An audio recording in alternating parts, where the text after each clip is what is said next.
Hey folks, we're going to talk Clarity Act now. And for a couple of days now, I've been hearing things about them slowing it down, trying to push it back. And it's going to be the conversation around the Clarity Act, I think, it may be the impetus for the next shutdown, right? They want to push it back. They already did it successfully once last year toward the end of the year, which is why we didn't get a Clarity Act at the end of the year.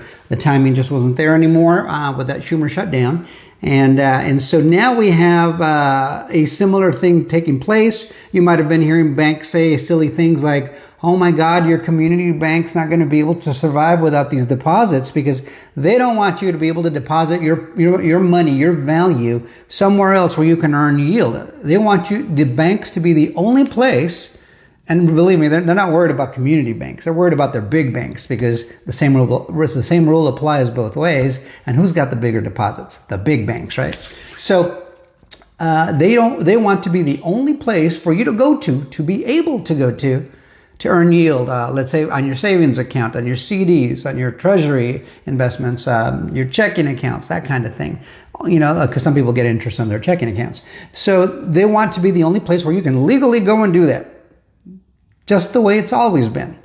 They don't want things to change. They like the little, scam they got going on right now.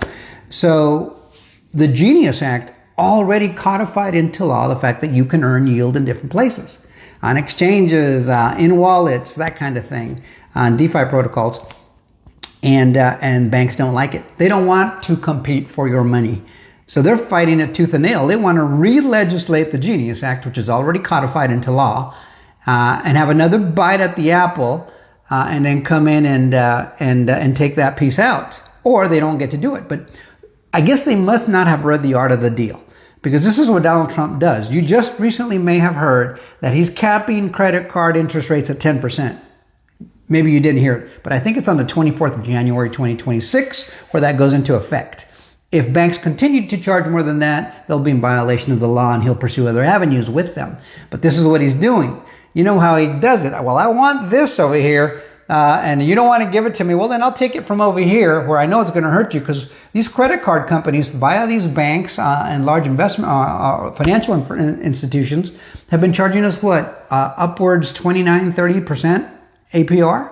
I mean, that's loan shark level interest rates. It just is. And we've just been living with it. But I can tell you right now, in the 80s and the 90s, at least when I was financially conscious, it wasn't like that back then. But, as the 2000s came into play, the late 90s, the 2000s, and on to today, oh my God,